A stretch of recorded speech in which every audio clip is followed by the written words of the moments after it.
Video surfaced last night of UFC fighter Mike Perry punching a man at a Texas restaurant Tuesday night.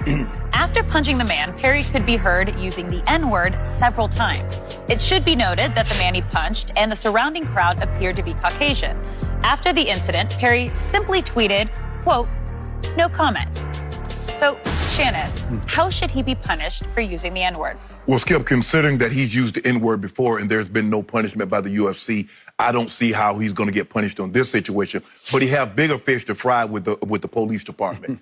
Because unlike you and I, Skip, his hands are considered lethal weapons. So if he picked up a bottle, had a knife, or some type of instrument in his hand, that is a lethal weapon. His hands are a lethal weapon. Now, I didn't know a whole lot about him, Skip, but the other day I watched his fight, and I thought it was cool because unlike most MMA fighters, his girlfriend was in his corner. She has been. And so I was like, man, that's cool. I mean, that's an awful lot. I said, that's showing me something. But then I listened to the video. And let me tell people something at home. Alcohol will change your character. It doesn't change your morals. You see, when you're drunk or you're angry, you say you will speak your heart. Now, everything he said while he was intoxicated, he always wanted to say. When he called his girlfriend the garden tool, that's what he thinks of her. That's what he's wanting to say. But alcohol gives you the cover of darkness, Skip. You know what I'm saying? There's a reason why more things happen at the dark than in the daylight, because the darkness gives you a cover.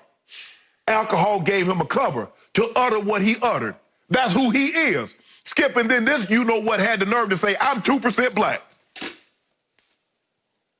Hell, I guess since I had egg whites this morning, I'm 0.5% egg or chicken or something, I'll Skip. As many egg whites as you eat, you might be 1%.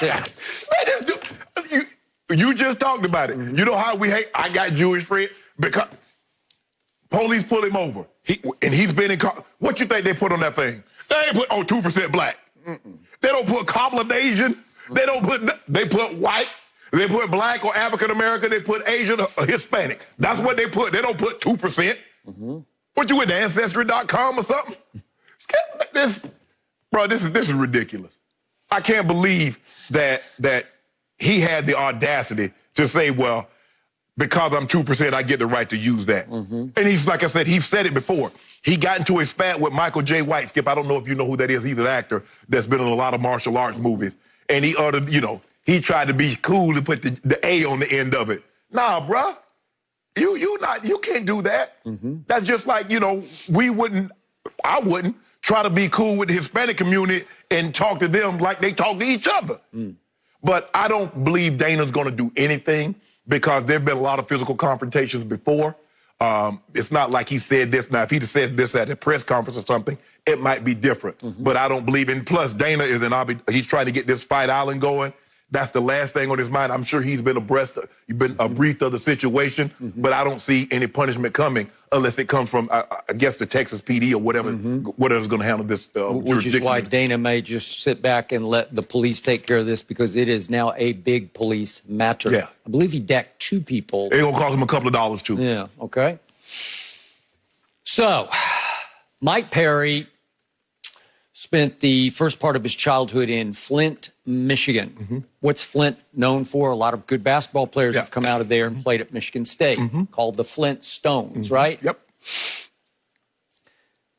Mike Perry says he went to a majority black school in Flint, and it had maybe 10 white kids in it.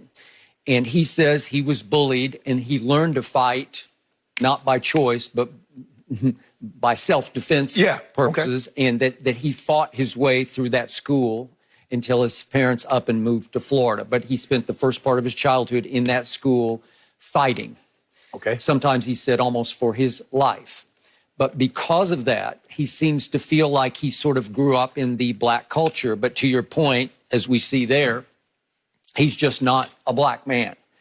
So that word that you spoke of, that we've talked about many times on this show, the most evil, vile word in the English language is the N-word that ends in the hard ER, the one that Riley Cooper spat out at that country western concert while he was inebriated because he was mad at some ushers or security people. And he said, I'll fight all the N's, plural here, with the hard ER. That's over and done for me. you're out, you're cut, Right. you're done. As you well know, way better than I know, your community took that word and drained the poison out of it and put an A on the end of it and made it a term of endearment to be spoken only by black people to black people. Correct. It's a we're all in this together term. Right. That makes you feel like we've all suffered and we know what it feels like. Correct. So that in or that in, but it's with the A on it. Correct. He constantly uses that word as if he is black. Yeah. And you cannot do No. it. I've said this, I've told so many of the kids that come to our shows, no. You can't use it.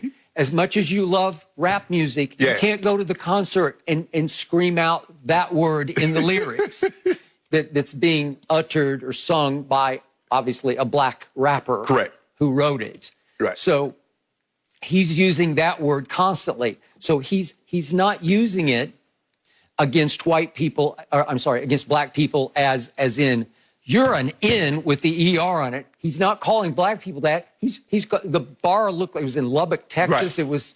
It looked like it was Right. if not all white people, right? But he did, but in the end though, Skip, you hear the hard ER. Did When you hear it? Yeah, You know, oh, absolutely. Some of it was blurry. Oh yeah. He put now a lot of times on the on IG when he's going back and forth, he used the A. Okay. But on that video last night, no, he put that ER. Big E, big R. Okay. Emphasis. Well, to that point, at some point, Dana has to step in. Again, maybe this is a police matter right now. Yes. But at some point, especially in the day and age we now live in, you have to challenge that and you have to punish that. And that's what I love about this point in time we're in. At least we're to the point where the vestiges of slavery, the symbols of racism are being challenged. Right. Successfully challenged. And racism that used to just hide in plain sight is now openly challenged. It's open season on racism. Well, then that must be challenged. I couldn't hear that on the tape. I thought the A word. Yeah, because I think there was a black man that was trying to calm him down also. I think everyone was basically trying to calm him down. His girlfriend was pleading, let's just leave, let's leave, Mike, let's just leave. And then for him to call her out of her name and talking about, you're not on my side. Skip, I'm telling you, man, people, like I said, alcohol is a cover. Because what it does is like, man, I was drinking. You knew exactly. You knew exactly because guess what, Skip? All alcohol does is it breaks down your fear, your inhibition. It gives you courage.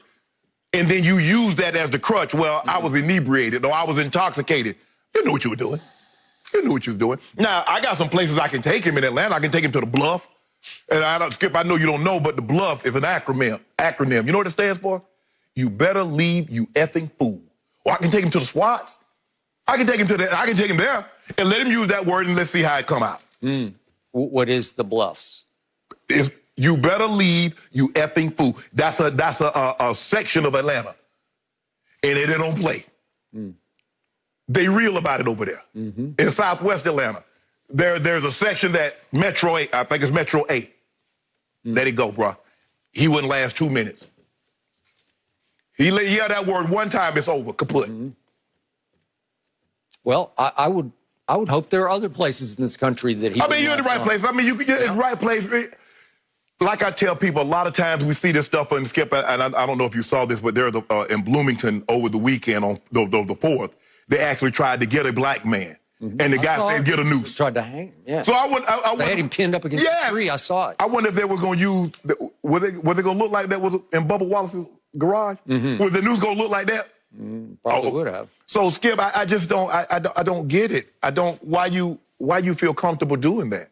And why you feel, after a certain while, Skip, you know how alcohol does you. You know what it does to you. So it's best if you, now I've been around guys, Skip, they go solely to the bar to do what he did, to get drunk and to fight. But something happened in like the late 80s, 90s, guys stopped fighting and they started laying you down with other instruments. They pulled a stick out on you. Ain't nobody knuckling up, talking about fight fair. Ain't no such thing, it's a fight. Ain't no fair in fight. So he gonna have to be careful, Skip, because he gonna catch the right person on the wrong day, and it's going to be a sad day. So just stop, bro, stop this. You about to be on the come up in the UFC. You fighting. You got your name out there. It was a great story that you got your girl, because I've never seen it. I'm not saying it's never happened before, but I've never seen I think Wolf. I think there was in boxing. I think I forget her last name was Wolf, but she trained a fighter that won a title. But you don't see this in MMA, Skip. You don't see women in the corner. And so it was a great story, and then you go F it up. In 1 week, this is what you've done. It's Well. I don't. But you know what, Skip? Think about it. When whites or a certain race of people get mad at black, what is the word they go to? What's their go-to word? Because they know it's that trigger. They go to that end with that, you say with that hard R at the end. They know it. It's universal. It doesn't matter the country. They'll yell that word because that word is inflicting more pain on the black population than any other word in history. Totally agree. Thank you for watching. You can subscribe here to get the latest from the show, and be sure to check out more of the best clips from Undisputed, or go watch a few other segments from our other shows on FS1.